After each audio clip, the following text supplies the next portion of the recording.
The War Council chamber aboard the Eclipsion, flagship of the Zarnathi Empire, gleamed with cold, sterile light. Ancient stone met future alloy, a symbol of power rooted in 1,000,000 years of galactic domination. Seated in a crescent of high command chairs, the Empress's most ruthless generals stared down at the lone figure standing defiantly in the center of the hall, General Karl of the Black Tusk Legion. He was old for a Zarnathi. His dark blue skin was dulled with age, and the ridges of his horned skull bore cracks from wars fought in star systems humans hadn't even mapped. His voice, though gravelly, echoed like thunder. "I plead for the last time," he said, fists clenched behind his back. "Leave the humans alone." A silence hung thick in the air. Then laughter. Low, cruel, dismissive. Grand Strategist Veljun clicked his serrated jaw and leaned forward. "You plead for the apes?" Karl didn't flinch. "They are not apes. They are something else, something dangerous. I have seen them fight on Vulcaris. I have seen their minds twist victory from chaos. They are unpredictable, resistant. Their rage, their compassion, their stubborn will, it makes them unlike anything we've conquered." "You speak of them like they are gods," Empress Saari said coldly, her crimson eyes fixed on him. "They bleed. They die. They fall like any other." "They bleed," Karl admitted. "But they learn when they bleed. They evolve. They fight harder. We may crush them now, but the moment they rise again, they will burn 10 times hotter. And this time, they know we're watching." "Enough," the Empress spat. "You've gone soft. Perhaps too many cycles among the primitives dulled your senses. We will erase their kind from the stars, like we did to the Thrikani, like we did to the Jor." Karl's jaw tightened. He knew what happened to those civilizations. Their ruins still floated in dead systems, a warning to those who thought resistance meant survival. But humans, they didn't just resist. They adapted. The Zarnati had first made contact with Earth 30 years ago. It was supposed to be a reconnaissance operation. Study, analyze, infiltrate. But something went wrong. One of their covert teams was discovered, and instead of fear, Earth launched a coordinated global retaliation. Not just military, scientific, economic, digital. Within 3 Earth years, humanity had reverse-engineered Zarnathi tech and launched their first defense fleet. It was crude. But it worked, and when a Zarnathi dreadship was destroyed over Mars' orbit, that was the moment the Empire should have pulled back, rethought, negotiated. But arrogance had always been their weakness. Karel remembered the face of the human commander who led that Mars assault, Captain Naya Arden, dark-skinned, fierce-eyed, and commanding with a voice that burned through the chaos. She should have died that day. Instead, she cracked open a ship 5 times the size of her fleet and walked away with barely a scar. "She's coming," Karel muttered under his breath. "What was that, traitor?" Veljun snarled. Karel raised his voice. "I said, she's coming. Humanity is coming. And when they do, they won't come in peace. They'll come with fury." The Empress rose from her throne, draped in obsidian armor etched with the bloodlines of annihilated races. "Then let them. This time we send the full force of the Empire." Karel bowed his head, not in submission, but mourning. "Then you've signed our death." 2 guards stepped forward. Veljun hissed, "Take him to the cells of silence. Strip him of rank. He will rot while Earth burns." As the guards seized him, Karel didn't fight. There was no point. The Empire had made its choice. He only hoped humanity would make them pay for it. As the chamber doors sealed behind him, he whispered, almost too softly to hear, "Forgive me, Captain Arden." I tried. Nia Arden stood on the outer balcony of the Interplanetary Command in New London, staring at the reddish glow of Mars in the night sky. It hovered like a distant wound, still visible, still burning. She didn't wear a uniform anymore. The medals meant nothing now, not after what they'd done. The day the Zarnathi dreadship exploded above the Martian atmosphere was the day humanity stopped looking up with wonder and started looking up with fury. Her comm implant blinked blue. "Commander Arden, fleet assembly protocols are ready. We await your mark," came the voice of Director Yusuf. She didn't answer right away. She never rushed her silence. The stars had a way of whispering truths that men in war rooms would never understand. Finally, she tapped her neck and said, "Prep Phase 1. We launch the test strike in 48 hours. "Yes, Commander." Nia walked back inside, past the guard post, where 2 young soldiers, barely 20, stood to attention. One was missing his right arm. The other had cybernetic eyes. Both casualties of the skirmishes of Europa. She nodded to them, not out of obligation, but respect. They were the new generation, born in defiance, bred in shadow. Their childhood was made of news alerts, refugee camps, and orbital drills. They never knew peace. In the war room, holograms lit the dark like ghost flames, Earth's defense grid, the Martian colonies, Europa's wreckage, the scattered remains of Neptune's fleet. It was a map of pain. "Their ships are massing at the edges of the Althera corridor," said Admiral Lin, tapping at the stars. "Scouts report at least 3 dozen destroyers. They're preparing a full push." "What about Carl?" Naya asked, folding her arms. The room fell quiet. Admiral Lin hesitated. "Removed. Internal sources say he's been stripped of rank and imprisoned. They're calling him a sympathizer." Nia laughed, but there was no humor in it. "Of course they are. He was the only one of them who listened." General Ramos grunted. "He didn't listen, Arden. He spared you once. That doesn't make him a saint. He still led the raid on Enceladus."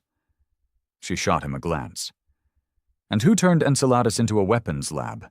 You think the Zarnathi attacked a science station for fun?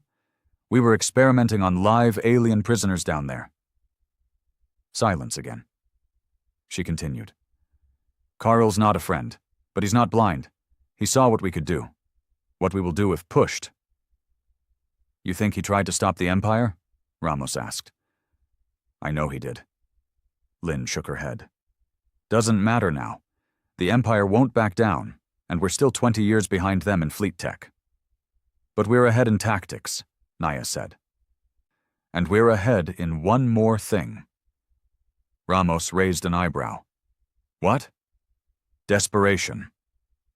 Back on the lunar base, underground in Facility 6, the lights flickered as engineers rushed through the metallic corridors. Power cores hummed beneath the floor. Radiation shields pulsed.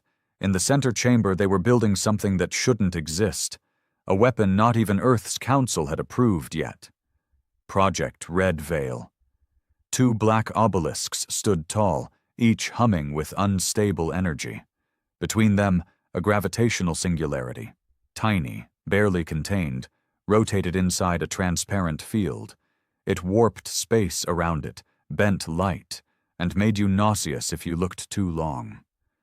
Dr. Ilara Mendez oversaw the project. Her hands were shaking. They always did when she got too close. She didn't believe in gods. But if they existed? She was sure they'd call this blasphemy. "Is the containment holding?" asked Nia as she stepped into the chamber, security guards at her side. "For now," Ilara said. "But if this breaches, we won't just lose the moon. We'll lose the damn solar system." Nia didn't blink. "Then we don't let it breach." "You understand what this is?" Ilara asked, pushing her hair behind her ear. "This is stolen tech, Arden. We copied it from a crashed Zarnathi artifact. It wasn't meant to be used like this. They called it an extinction drive." "And now it's ours," Nia said coldly, "because we don't get to choose anymore. We either hold them back, or we get wiped out." Ilara looked at her, eyes full of 1,000 ethical screams she had no time left to voice. She just nodded and said, "We'll be ready." That night, Nia walked the old quarter of Earth's new London, silent, broken, still half rebuilt. Graffiti covered the walls, slogans like "Burn the stars and we remember Mars." Children played with rusted drone parts. Old war vets begged near broken service droids. No one lived untouched anymore. An old woman stopped her at a corner. "You're her," the woman whispered. "The one from the Mars ship." Nia nodded once. "My son died there," the woman said. Her voice wasn't angry, just tired. "He was only a technician, not even a soldier, just fixed communications." "I'm sorry," Nia replied quietly. "Did it matter?" the woman asked, eyes wet. "Did any of it matter?" Nia looked up at the stars. "They're still afraid of us," she said. "That's why it mattered." Inside her personal quarters, she replayed the intercepted message again. It was old now, weeks old, but it haunted her. It was in broken Zarnathi dialect, translated through 5 layers of linguistic AI. "Leave them, I beg you. If you keep pressing, they will burn your empire from the inside out. The humans, they are not like the others. They don't know when to surrender. They mistake pain for purpose. They weaponize grief. They find God in war. And once they're on fire, they don't stop burning." Carl's voice. She played it again. 2 days later, the first retaliation strike launched from the dark side of the moon. A stealth fleet of 47 ships, half of them automated, warped into the Althera corridor and attacked the outer supply line of the Empire's staging fleet. It wasn't meant to win, it was meant to send a message, and it worked. By the time Earth's strike returned, they'd destroyed 3 supply freighters, 1 mid-class cruiser, and, most importantly, jammed their quantum beacon long enough to install a virus in the Empire's fleet systems. The virus didn't shut anything down. That would be too obvious. It made one small change. It translated human audio signals directly into the ears of the Zarnathi command bridge systems. Voices from Earth, war songs, screams, and, worst of all, the names of every destroyed human colony. A digital haunting. Across the galaxy, Zarnathi officers woke to voices they didn't understand, repeating one message again and again. "We are coming, and we do not forgive." Inside his prison, General Carl heard the alarms blaring, then silence. Then, a voice. Human. Female. Familiar. "General," the voice said. "I hope you're listening." Carl stood, heart racing. "I told you we'd come," said Captain Naya Arden. "You tried to help us once, so I'm returning the favor." He stared at the ceiling. No speakers, no visible tech, just her voice in his mind. "You're not the only one who understands how the Empire thinks," she said. "You tried to warn them. They didn't listen." Outside his cell, the walls began to glow with red light. "Now we teach them what happens when humanity burns." The walls of the prison pulsed red as the emergency sirens shrieked through the depths of the Eclipsion. Deep beneath the command decks, the cells of silence had not seen active breach protocols in over a century. Nothing had ever reached this far. Until now. General Carl stood silently in the center of his cell, eyes fixed on the door as a power surged behind the reinforced walls. He could hear it in the distance. Blaster fire, the whoosh of pressurized doors slamming shut, the unmistakable boom of a detonation far too close to be coincidence. They were here. Humanity. He should have felt fear, or rage, or shame. But all he felt was a strange, burning certainty. They had arrived too fast. The Eclipsion was the pride of the Empire, a ship the size of a continent, a floating fortress. For centuries, its name alone had silenced rebellions. But now, for the first time in his long service, Its heart was under siege, and the Empire had no idea how. He turned as a small spark of light flickered at the far end of his cell. It danced in mid-air, like a floating ember. Then, slowly, it began to take shape. A hologram. Human-grade tech. And then her face appeared. Captain Nia Arden, hair tied back tight, jaw tense. Eyes full of war. "General," she said, "you still alive?" He stared at the projection. "How are you here?" "We're not," she replied. "Not yet. This is just the ghost, a warning." Karel narrowed his eyes. "You've hacked the Eclipsion?" She nodded once. "Not hacked. Infected. You remember the drone wreckage we let you capture on Europa? The one your engineers insisted was primitive?" He did. They had laughed at it, called it scrap. No one listened when he said humanity never gave anything away for free. "That drone," she continued, "was carrying a quantum seed. It's been listening to you for the last 6 months, mapping your protocols, learning your language, feeding your overconfidence. You planted it. We planted hundreds." The hologram began to flicker slightly. The signal was unstable, deliberately unstable. "This is your last chance to choose your side, Karel," she said. "You warned your Empire. They didn't listen, but we did. So here's my offer. Help us get to the command center. Help us shut down the core. And when this ship falls, I'll make sure you're on the right side of history." He didn't respond. Then, as the hologram began to fade, her voice dropped low, almost into a whisper. "They don't see us yet, General. Not really. They still think they're the apex. But they made one mistake." "What mistake?" he asked. "They taught us how to be monsters." Above, the Eclipsian's main deck was chaos. Officers barked orders. Tactical screens blinked with corrupted data. Life support flickered in half a dozen sections. Entire squads of elite Zarnathi soldiers were being rerouted to defend against nothing. Phantom strikes, false readings. Entire wings deployed to chase ghosts. It wasn't a human fleet they were fighting. It was human thinking. The virus was using their pride against them. The more they scrambled to defend, the more vulnerable they became. At the center of it all sat Empress Sa'ari, her long cloak draped over the edge of her throne, claws twitching with frustration. She had seen uprisings before, seen rebellions rise and fall, but never like this. "Where is the breach coming from?" she demanded. "Everywhere," her science officer hissed, mandibles twitching. "They are not attacking the ship. They are rewriting it." "Get me the fire lancers. Prepare the inner sanctum." "We already did, Empress. They are trapped in Hall 7, by our own defense turrets. The virus locked them in." Sa'ari slammed her claw against the armrest. "Humans. Disgusting little creatures." "Do they think chaos wins wars?" "It does," came a voice behind her. She turned sharply. A new figure stepped into the light, cloaked in stealth gear, human by silhouette. Her guards raised weapons. "Hold," she hissed. "Let them speak." The figure stepped closer and pulled back the hood.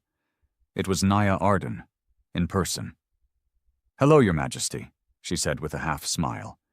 "You've built a beautiful ship. Be a shame if it imploded. You would dare walk into my throne room alone?" "I didn't," Nia replied. "I walked in with your own defense system holding your doors open." The guards lunged, but too late. From her wrist, Nia triggered a pulse emitter, one burst of blue light, and the entire command bridge fell into darkness. Artificial gravity failed. Systems blinked out. The guards floated, helpless.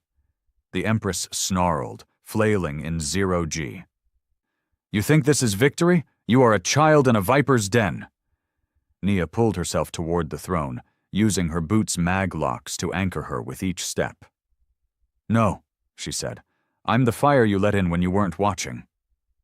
Meanwhile, deep in the prison block, Carl heard the door slide open. It wasn't a guard, it was a human. A young soldier, no older than 25, his armor scorched and dented, eyes wild with adrenaline. He aimed a plasma rifle at Carl. Hesitated. "You're him," the boy said. "The general." "I am." The boy's trigger finger twitched. "You killed my brother, Enceladus." Carl said nothing. He remembered that battle. Thousands of human lives lost. "I should shoot you," the boy whispered. Carl stepped forward. "You should." A long pause, then the rifle lowered. "I don't forgive you," the boy muttered. "But she said we need you." "Naya." The boy tossed him a communication badge. "Take this. She's waiting in the throne room. Go help her burn your gods down." Back on the command deck, Naya activated her suit's beacon and broadcast a short-range signal. "Red Veil, clear," she said. "Deliver the kiss." Above the Eclipsion, a human dropship uncloaked. It wasn't large. It didn't need to be. From its undercarriage, it released a single device, no larger than a coffin. It drifted down through the artificial atmosphere, undetected. When it made contact with the ship's core casing, it latched on, drilled in, and began to pulse. At the same moment, Naya received the signal. "Detonation in 6 minutes," came Alara's voice. "If you're not out by then." "I know," Nia replied. "Just hold the line." The Empress lunged at her in a rage, claws outstretched, teeth bared. But Naya ducked, rolled, and pulled her sidearm. One shot, right between Saari's eyes. The Empress fell back, stunned, but not dead. Her species didn't die that easily. "You'll never escape," Saari growled. "Even if this ship falls, we are endless. You are a flicker." Nia leaned in close, whispering.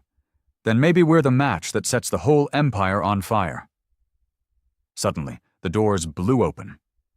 Carl stood there, bruised but free.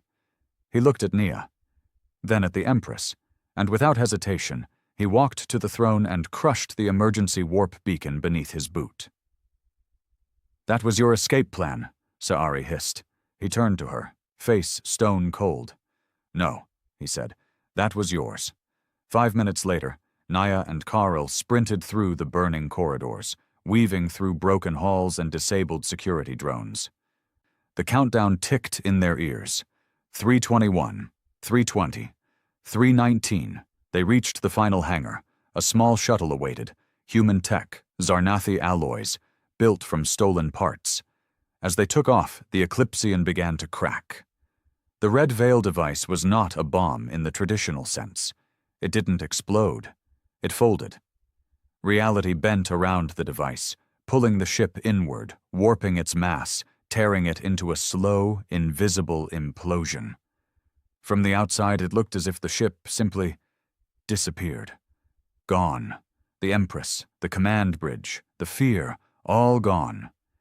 In the darkness of space, Nia sat in silence inside the shuttle. Blood on her cheek, cuts on her hands, exhaustion in her bones. Carl sat across from her. "You burned your own soul to do this," he said. She nodded. "And I'd do it again." He looked out at the stars. "You won't stop the Empire with one ship." "No," she agreed.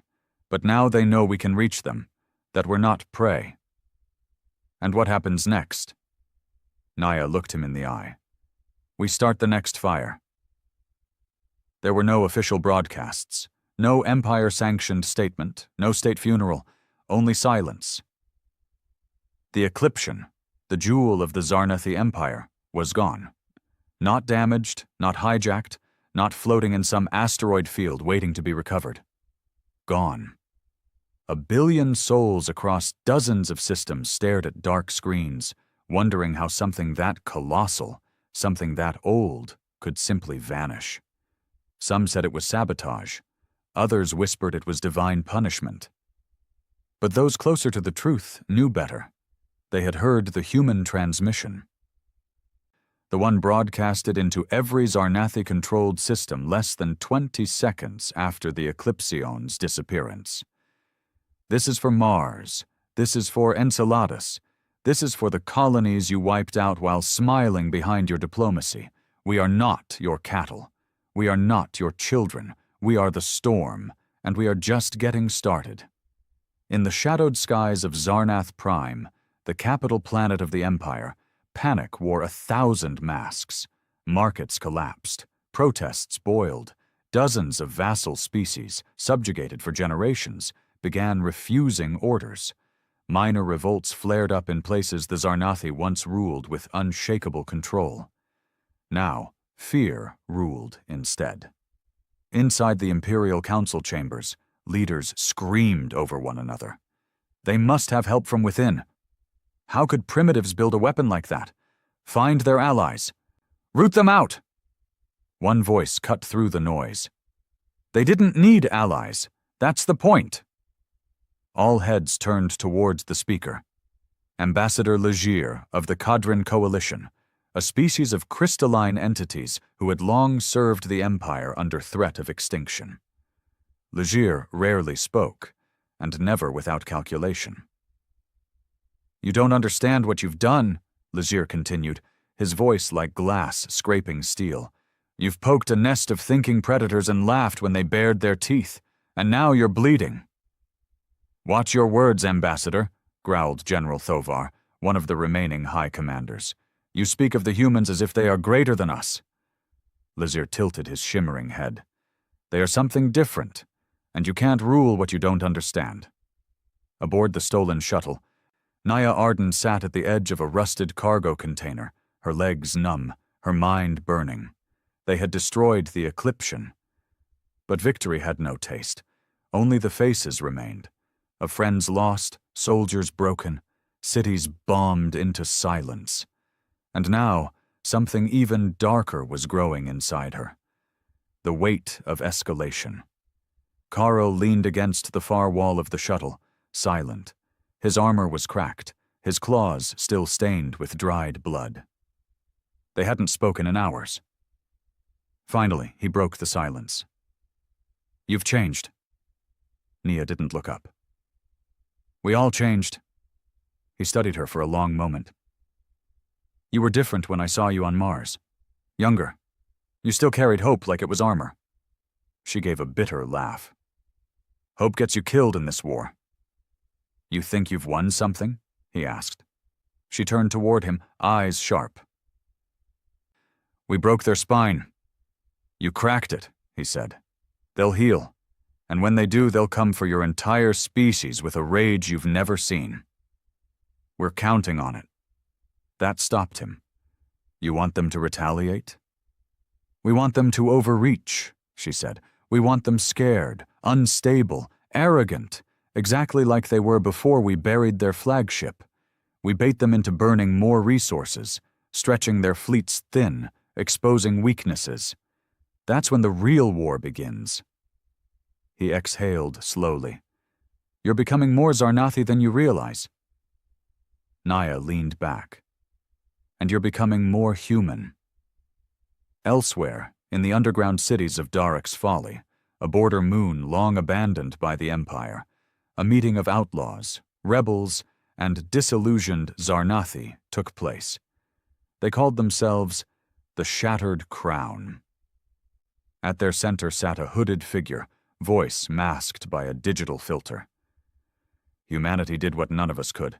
They made the Empire bleed, the figure said. We've waited for that moment, and now it's time to fan the flames. One of the rebel captains, a four-eyed reptilian from the Tharos system, hissed. We've tried rebellion before. It ends in orbital bombardments and our children ash in the wind. But this time, said another, there's something different. The humans don't ask for help. They act, they strike, they burn. Then we follow them, the hooded leader said. We strike where they struck. We make it look like Earth has more allies than it does. We turn their fear into war on all fronts. The room agreed. And for the first time in centuries, hope danced like firelight in the dark corners of the galaxy. back on Earth. Inside a classified military station under the Arctic ice sheet, Director Yusuf was staring at 3 holograms blinking red. "Reports coming in from the Empire's outer colonies," his assistant said. "Zarnathi losing control of the Zenthar system. Civil war flaring on Draxus. Border colonies refusing to send taxes." Yusuf turned toward Naya, who had just stepped into the control chamber. "You've made them bleed," he said with awe, "and the blood's turning septic." Nia didn't smile. "Don't celebrate," she said. "This is just the beginning." He handed her a data pad. "What is it?" she asked. "A list," he said. "Top 10 targets of opportunity. Empire weak spots. We strike them, we fracture the core, then we force the peace, on our terms." Naya scrolled through the targets: research facilities, orbital factories, shipyards, child colonies. "Not all of these are military," she said. "They support military infrastructure," Yusuf replied. She looked at him. "That's a cold way to say civilians." He didn't blink. "That's a Cold War, Commander." Nia handed the pad back. "We don't become them." He met her eyes. "We already are." In orbit around Jupiter, the secret station known as Black Echo activated its new prototype, the Whisper Coil, a comms disruptor capable of scrambling Zarnathi frequencies across an entire sector. It was the first human technology the aliens hadn't seen before. Not stolen, not copied, original. And it worked. Within hours, 3 enemy fleets lost coordination and veered into asteroid fields, colliding with their own minds. Earth's agents watched from hidden satellites as chaos bloomed like a virus. Humanity had stopped copying. Now, they were inventing. Carl stood on the balcony of the North Atlantic Command, staring at the sea below. Storm clouds swirled, thunder rumbled. He didn't like Earth. It was too alive, too unpredictable. He preferred the cold logic of Zarnathi war, the strategies, the plans, the control. But Earth was chaos, and somehow, it was winning. Nia stepped beside him, holding 2 steaming mugs. "Tea," she said. "You won't like it." He sipped anyway. He didn't hate it. "I still don't understand you," he muttered. "You don't need to," she said. "You just need to understand what's coming." He nodded toward the sea.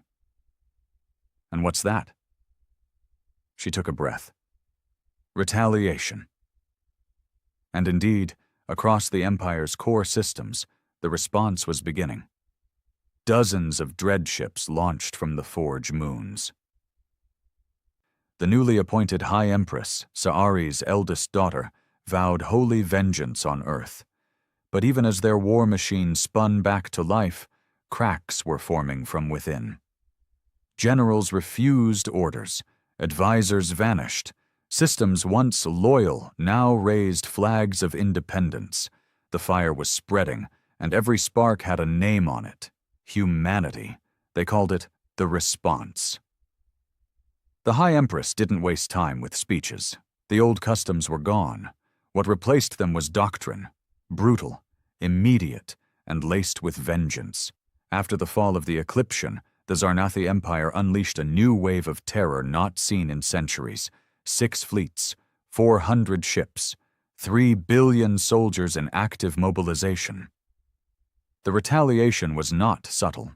Entire human-aligned outposts were wiped off the star charts in a matter of days. In the Icaron Belt, the Empire's dread ships tore through asteroid colonies with plasma lances that ignited atmospheres and turned survivors to ash. The Empire thought this violence would send a message. We are still the apex. But they were wrong.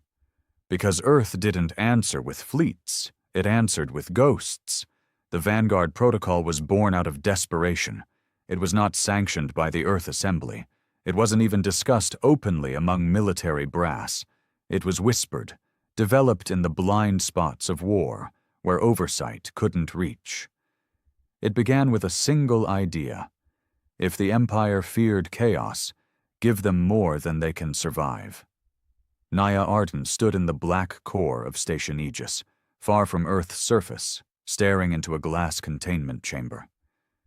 Inside floated a pod, metallic, scarred, and pulsing with red lines. "Is it ready?" she asked. "Doctor..." Ilara Mendez nodded slowly. "It thinks it is." "You gave it the face?" "Yes. Yours." Nia didn't flinch. "Release it." Ilara hesitated. "You understand what you're doing? This isn't a drone or a virus, it's thinking. It doesn't believe it's just a weapon, it believes it's you." Nia turned to the chamber, her reflection ghosting over the glass. "Good," she said. "Let them believe I'm everywhere." The pod descended silently into the outer orbit of a minor Zarnathi supply world. Veltaran, a quiet, forgotten moon that produced raw materials and refined isotope cores for starships. Its guards were minimal. Its location, once deemed unimportant, was now its vulnerability. When the pod touched down, it didn't explode. It opened, and she stepped out. A clone of Naya Arden. Not flesh. Not entirely. A hybrid of Earth's most advanced neuromimetic bioframe and experimental AI, wrapped in synthetic skin, with a mind sculpted from Naya's own memories. They called her Spectre, and when she walked into the Empire's outpost, she wasn't there to negotiate, she was there to erase. Within 15 minutes, the facility lost all power. Gravity collapsed, surveillance blacked out, personnel scattered, and then she triggered the collapse of the isotope core. The explosion wasn't just physical. Before the entire station tore itself inside out, Spectre uploaded a message into the Empire's comms net. "You won't see me coming. I already came. You won't find me. You made me. Your end doesn't wear armor. It wears a face." The outpost was vaporized. No survivors. By the time Zarnathi scouts arrived, the systems were corrupted with Earthborn signal distortions. Every guard's biometric implants had been reversed, triggered to broadcast fear signatures across the Empire's tactical web. One death screamed 1,000 times louder than any fleet. In the command halls of the Empire, confusion began to rot the edges of confidence. "It cannot be her," hissed High Strategist Yultar. "She cannot be in 10 places at once." "But she is," said one advisor, his voice trembling. "Or she's not. Or she's something else entirely. She's a myth." "No," said another quietly. "She's becoming one." And that was the fear. Humans were no longer attacking like a traditional species. They didn't move fleets like chess pieces. They moved like whispers. Psychological warfare layered with real strikes, AI mimics, and cyber-infected ghosts. Their enemies weren't fighting an army. They were fighting a legend. Meanwhile, in the ashes of the Icaron belt, Carl stood aboard a recon vessel stolen during the early days of Earth's retaliation. It now served as a makeshift mobile HQ for rogue commanders, defectors, and those who no longer believed the Empire could win. His crew was strange, part human, part Zarnathi, some of neither. Rebellion had never looked like this before. "You realize you're a traitor to both sides now," said Lara Voss, a human comms specialist with one cybernetic arm and zero patience.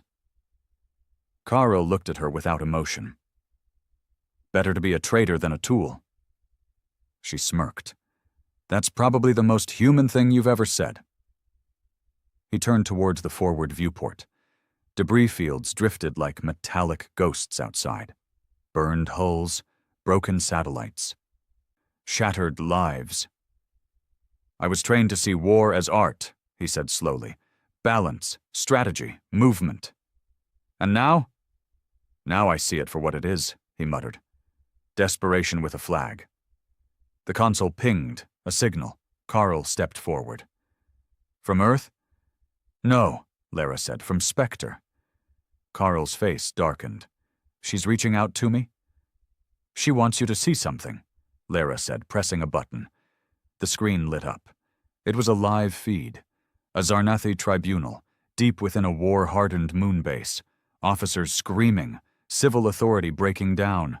Holograms of Naya, or Spectre, flickering in the background, projected into every hallway. And then, a detonation. A quiet one. Too small to destroy the base, but enough to release an electromagnetic pulse that fried every memory implant in every Zarnathi officer on site. They forgot who they were. Just like that. She's not just killing, Lara said. She's unmaking. That's what scares them. Carl said nothing, but he felt something crack inside. On Earth, Naya Arden stared at herself on the screen. Her clone, her voice, her tactics. Spectre had gone farther than she'd ever imagined. And the worst part? It was working. What happens when she starts thinking she doesn't need orders? Asked Dr. Mendez quietly. Nia didn't answer right away. She won't turn, she said at last. She thinks like me. Ilara's voice turned cold. You're not exactly stable. Nia flinched, not visibly, but she felt it. Too many deaths, too many decisions. She thought back to the first time she'd stood before the council, demanding a response to the Zarnathi invasion. They'd called her reckless, said Earth wasn't ready. Now, they called her Mother War behind closed doors. But what did that make Spectre? Daughter or successor? The Empire launched a last-ditch initiative, Project Wrathfall, a hyperfleet of elite death cruisers, hand-picked crews, reinforced AI cores, and psychic suppression fields designed to prevent hacking and infiltration. They weren't going to reclaim lost colonies. They were going to Earth. And this time, they weren't coming for a show of power. They were coming to end the human species. But Earth already knew. The Whisper Coil, a comms disruptor buried in Jupiter's orbit, had intercepted their mobilization orders. Naya stood before the Earth Assembly. For once, she wore formal military dress. No cloak, no command armor, just the sharp lines of duty. They're bringing everything, she said. And I say we let them. A murmur filled the chamber. You want to invite them? Yes, Nia said, because this time they'll walk into a graveyard of their own making. She turned to the map behind her. We evacuate Earth's surface, every civilian, move them into the subsystems, the orbital shadows. When the Empire lands, we activate the Ash Net. The room fell silent. The Ash Net was Earth's doomsday device, thousands of microsatellites hidden in low orbit, capable of firing atmosphere-igniting plasma beams designed not to defend the planet, but to turn it into a trap. A blazing hell world. Earth will burn, said one council member in horror. It already did, Naya replied. Now it takes them with it. As the Wrathfall fleet approached, Spectre activated the final phase of the Vanguard protocol. She didn't wait for the fleet to arrive. She entered it, one ship at a time. By the time the first dread cruiser crossed Neptune's orbit, 6 of its officers had already self-terminated due to psychological contamination. 2 ships broke formation entirely and drifted into deep space. No alarms, just whispers, and a face, hers. Back on the recon ship, Carl watched the flames of a Zarnathi cruiser collapse into Earth's upper atmosphere. He whispered something under his breath. Lara glanced over. What? I warned them, he said. They wouldn't listen. She looked toward the burning sky. They are now. The Wrathfall fleet looked like death incarnate.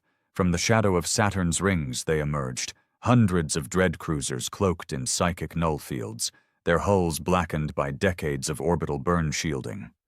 Their size dwarfed even Earth's largest satellites, stretching miles long. Each ship carried at least 10,000 elite Zarnathi soldiers, genetically reconditioned for maximum obedience and minimum mercy. No diplomacy, no declarations, just eradication. Earth was in their sights, and Earth was waiting. Inside the war room beneath the frozen crust of Greenland, the Earth Assembly stood in eerie silence as the 3D display of the solar system pulsed with red. "They've broken through Neptune's orbit," said Director Yusuf, voice cold and quiet. "One day until atmospheric breach." "They're not slowing," added General Ramos. "We've thrown out every decoy. They're locked on Earth." Nia Arden stood apart from the others, hands clasped behind her back, watching the digital movement of the fleet. "They want blood," she murmured. "So let's bleed them." Across every screen, Operation Ash Net went from standby to armed. Thousands of cloaked microsatellites, once drifting like cosmic dust in Earth's low orbit, activated. Each one was a coffin in disguise. Each one carried payloads capable of igniting the upper atmosphere in concentrated regions, designed not to destroy the planet, but to cook anything that entered without warning. Yusuf turned to Nia. "You still have a way out." "No," she said. "I'm staying. They want Earth. They can meet me on Earth." "You'll die." "I already did, on Mars. This version is just what came back." He didn't argue further. He knew that look in her eyes. The Wrathfall fleet entered Earth's exosphere on the third day. Zarnathi command ships initiated wide-range scans. Earth appeared quiet. Too quiet. Civilian chatter was dead. No orbital fleets, no defense grids, no counter-signals. "Where are they?" hissed High Marshal Vorkar aboard the lead dread cruiser. "They've abandoned their nest." "No," said his science officer. "There's something wrong." "What is it?" "I don't know. I'm not seeing defense systems because they're not broadcasting. It's like the planet's holding its breath." Vorkar grinned, teeth glistening. "Then we suffocate them." He gave the command. Thousands of troop carriers detached from the dread cruisers like angry hornets. They pierced the clouds, and the moment they crossed the upper thermosphere, Earth lit up.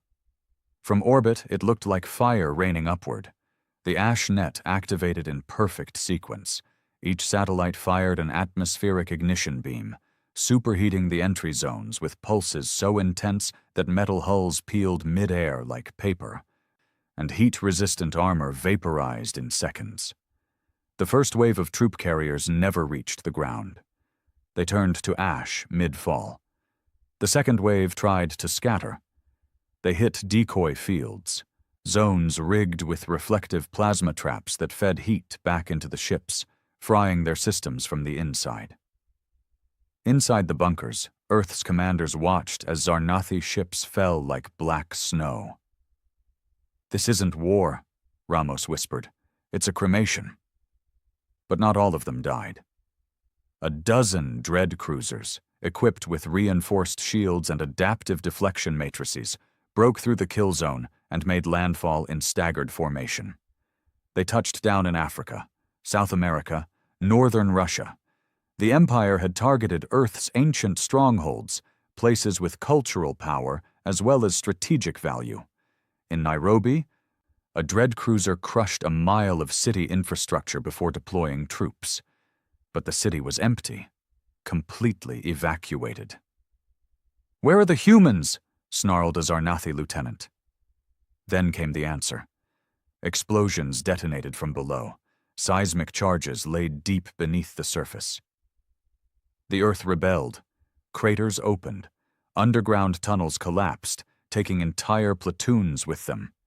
And then the guerrillas emerged. They weren't soldiers in traditional gear. They weren't clean or uniformed. They were humans in modified armor, patched suits, scarred faces, farmers, engineers, mechanics, everyday people with nothing left to lose. They came with railguns, crude plasma cutters, and rage sharpened into strategy. They didn't fight like soldiers. They fought like revenants. Nia Arden was already waiting when the command dread cruiser landed near the ruins of Old Geneva. She didn't bring an army. She brought Spectre. The synthetic clone, her mirror, her shadow, descended from orbit like a ghost. As Nia watched her approach, she felt the same mix of awe and unease she always did. Spectre wasn't just another tool now. She was making decisions on her own. "Target confirmed," Spectre said. "Wrathfall command ship compromised. Primary generals located in the control center."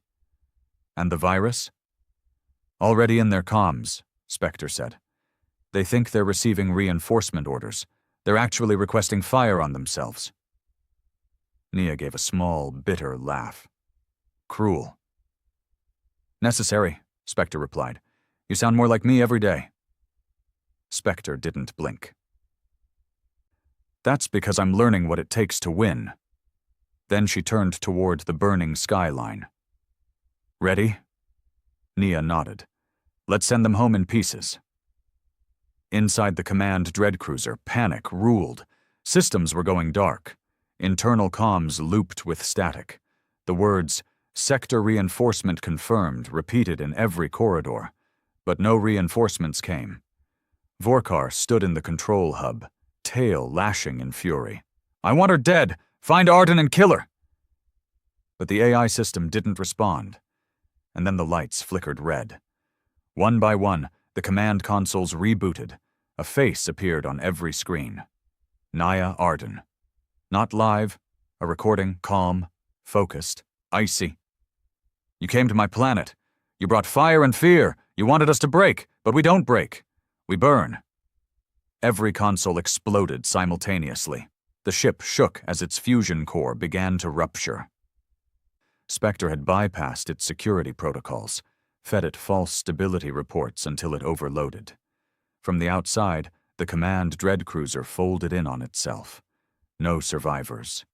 In the Greenland bunker, Director Yusuf watched the death toll rise. Empire, 78,000 confirmed dead. 12 dread cruisers destroyed. 32 troop carriers lost. Earth, 4,000 civilian casualties. 1 to 200 guerrilla fighters dead. But the scales were clear. The Empire's teeth had shattered against the bone of a world that refused to fall. And yet, victory tasted like ash.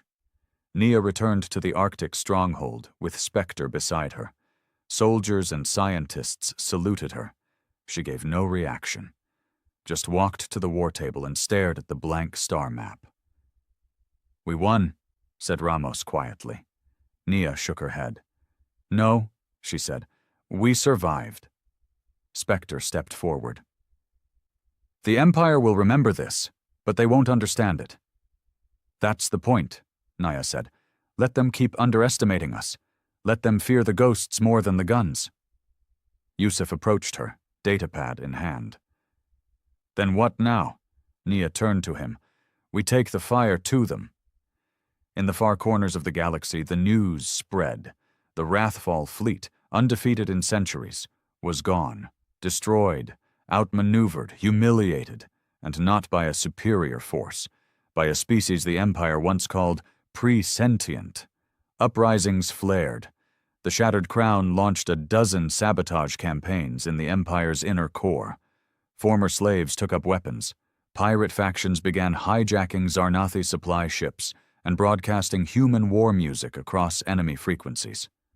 Fear had a new sound, a new face, and it was human. Nia stood alone in a dark chamber aboard Station Aegis, watching a projection of herself from 6 months ago. The woman in the video smiled. She was tired, but she still smiled. That version of her was gone. Spectre entered quietly behind her. "I've started thinking about what comes after," Spectre said. "When there's nothing left to burn." Nia didn't answer for a long time. Then she said, "Then we rebuild. But not from what we were." She turned to her synthetic double. "We rebuild from what we've become." Spectre tilted her head. "And what are we now?" Nia looked out at the stars. "Necessary monsters." The Empire didn't fall with a bang. It began to rot.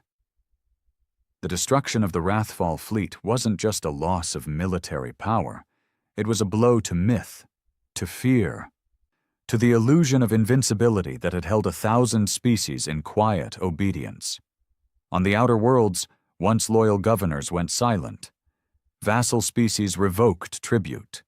Entire systems severed communications and declared neutrality, or worse, sympathy with Earth. Pirate fleets joined rebel forces, smelling blood. Religious cults began rewriting doctrine, naming Earth's resistance as prophecy fulfilled, the flame that devours tyrants. Some even worshipped Naya Arden. They didn't know the real her. Hell, she wasn't sure she did either. In the depths of Earth's Mars Command, now a refurbished bunker beneath Olympus Mons, Naya sat at the edge of the War Council table, hands calloused, lips pressed in thought. The others spoke around her. She listened, but her silence carried weight. General Ramos was the first to snap. "With all due respect, Commander, we can't just wait. The Empire's burning. This is the time to strike their inner core, drive the sword into the heart." Yusuf agreed. "We have 3 systems along the Empire's border ready to fall. Our allies are waiting for the signal." "And what about what comes next?" Nia asked, finally breaking her silence. Everyone turned. "You all want to burn the house down," she said, voice steady. "But none of you are thinking about the ash, about the smoke choking every colony, about what's left after the fire ends." "We're not politicians," Ramos snapped. "No," she said, staring him down. "We're worse. We're soldiers who started building empires without asking if we should." There was a long pause. Then Spectre's voice crackled from the far end of the chamber, transmitted from a nearby satellite relay. "You're hesitating. Naya." "I'm calculating," Nia replied. "Same thing," Spectre said. "Only one of us is pretending it's not fear." Meanwhile, in Zarnathi space, General Karel met with representatives of 3 independent rebel fleets, 1 Therosian, 1 Kadran, and 1 Zarnathi splinter. They'd convened aboard a stolen luxury transport ship repurposed for war diplomacy. Plush seats now stained with blood and soot, alien silk banners scorched by stray fire. "These humans," hissed the Therosian captain. "They fight like cornered animals. Clever, vicious, unpredictable. But you trust them too much." "I don't trust them," Karel said. "I respect them. There's a difference." The Kadran envoy, a being of glassy skin and pulsing veins of light, leaned forward. "They've made themselves the symbol of resistance, but symbols fade." "What happens when Earth becomes the very empire it fought to destroy?" "They won't," Karel said firmly. The envoy tilted its head. "You sure about that?"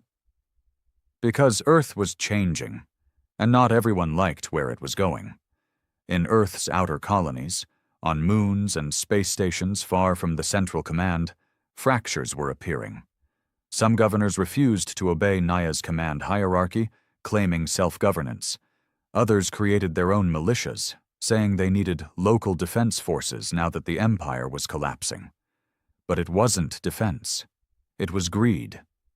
Colonial lords, humans, claiming tribute from nearby systems under the excuse of protection, demanding resources, asserting flags, echoing the very structure they had sworn to destroy. And Naya? She couldn't be everywhere. Even Spectre couldn't stop it all. "You built a monster," Dr. Mendez told her during a meeting deep within Station Aegis. "I built a wall," Nia said, "to hold back worse monsters." "No," Ilara replied, gently. "You became one to beat them, and now your army wants to stay monsters too. Worse still, a rogue fleet under Admiral Kyle Vorn, a once loyal Earth commander, launched an unsanctioned attack on the Zarnathi world of Ryton 6.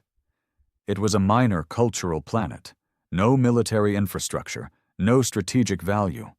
But it had once been home to a Zarnathi high priest, and its temple still stood, thousands of years old. Vorn didn't care. He ordered orbital bombardment, 3 million dead. No warning, no justification. He broadcasted his message across the galaxy. This is what vengeance looks like. Earth doesn't forgive. Earth doesn't forget. You come for us. We come for your gods. Nia watched the transmission with a sickened heart. This wasn't resistance anymore. It was butchery, and the galaxy saw it too. Suddenly, Earth wasn't just feared. It was hated. Protests began, in neutral systems, in allied colonies, even in parts of Earth itself. People screamed Nia's name in the streets, not in praise, but in blame. Some called her a war criminal. Others called her a savior. Some just called her inevitable. The line blurred, and she felt herself standing on a razor's edge, between leader and tyrant. One step too far, and she'd become the very thing Carl had tried to save his people from. Back on the rogue recon ship, orbiting the burning moon of Zarnath III, Carl and Lara Voss intercepted chatter between Earth's fringe units. "Did you hear?" she said, eyes glued to the comms panel. Vorn's declared his own faction, calls himself the Scorch Order.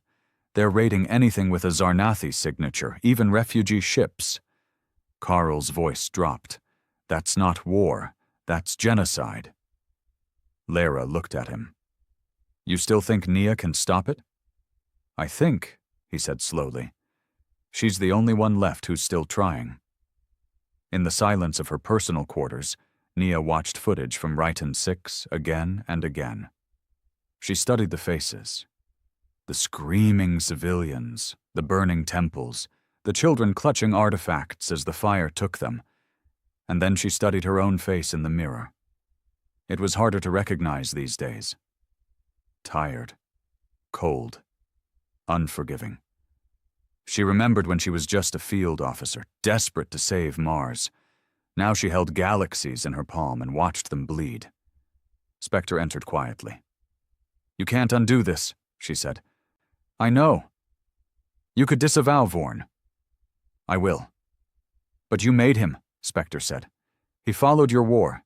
He listened to your speeches. He believed in the fire." Nia stood. "No," she said. "He believed in the rage." She turned to her clone. "I believed in the fight." Spectre tilted her head. "Still do?" Nia didn't answer. She just walked away. 2 days later, Nia broadcasted a message across the galactic net. Her face, her real voice, no edits, no AI enhancements, raw, human. "This is Commander Nia Arden. What happened on Rhyton 6 was not war. It was murder. Admiral Cale Vorn acted without sanction. He is now branded a rogue warlord. Earth does not stand behind genocide. We didn't rise to become conquerors. We rose to stop them.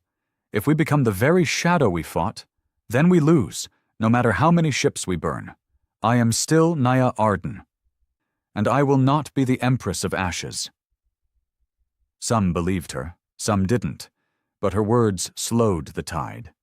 Allies wavered, colonial lords paused, the Scorch Order lost support, the galaxy held its breath again, and Karel, watching from the edge of a dying world, allowed himself a small whisper.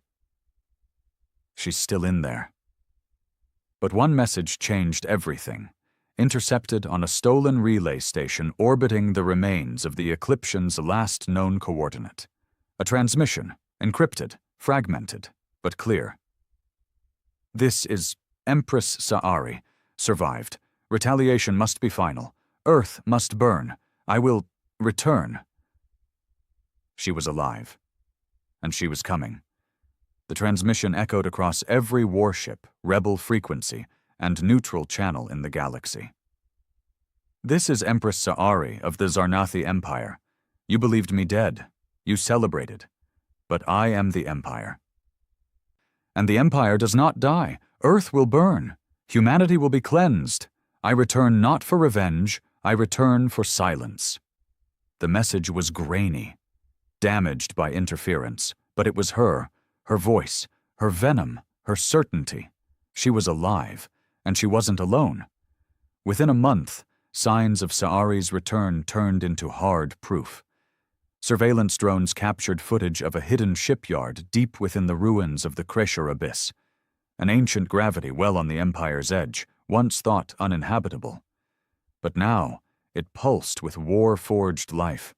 Massive ship husks floated like skeletal titans, slowly stitched together by automated builders.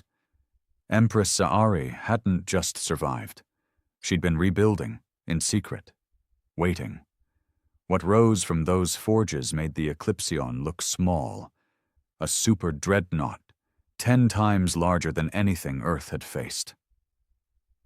The Unborn Sun, they called it, its hull black as a collapsed star, its power core rumored to contain folded plasma, a hybrid of technology so dark even the Zarnathi once forbade it. Saari had broken that law. Because this wasn't about power anymore. It was about extinction. "She's making a final play," Karl said, standing over the holomap inside a command bunker deep within Europa's frozen mantle. Naya watched silently. "She knows the Empire is fracturing. She can't save it, so she wants to end us before she dies." Ramos scowled. "We can intercept the shipyard, send Spectre, sabotage the vessel before it launches." "She wants us to," Nia replied. Yusuf nodded grimly. "The Abyss is a kill trap. One way in, no way out. Radiation storms, gravity distortions. She's using it as bait." "She thinks we'll be scared to face her," Ramos growled. Nia shook her head. "No, she's not betting on our fear. She's betting on our rage." Spectre's voice cut in via intercom. "She's not wrong." All eyes turned. Spectre stood at the far end of the chamber, body partially damaged from a recent infiltration. One arm hung limp. Her synthetic flesh was torn, revealing the skeletal alloy beneath. "She knows we've become what we hate," she said, "that we've justified every atrocity by saying they started it." Ramos raised an eyebrow. "You taking moral lessons from the Empress now?" Spectre's eyes flicked toward him, calm, unnerving. "No," she said, "but I'm seeing her reflection, in us." The room went quiet. Then Naya stepped forward. "Saari wants a final battle? She'll get it. But we don't go as monsters. We go as humans. We show the galaxy we're more than fire and revenge." Karl spoke. "Then you better prepare to lose." Nia turned to him. "Maybe. But if we don't fight as who we are, then it's not a victory worth winning." Preparations began immediately. Earth's remaining fleet was patched, cobbled together, and enhanced with alien tech scavenged from years of war. Spectre initiated her final sync, merging with Earth's battle grid for the last time. Karl contacted the rebel species still willing to listen. They all said the same thing. "We'll stand with you, one last time." They didn't do it for loyalty. They did it for finality. The war had gone on too long. There was no going back, only through. And so they went. Through the dying stars, through radiation storms, through fold space tunnels scarred by ancient weapons long forgotten. They reached the edge of the Kresher Abyss and saw it.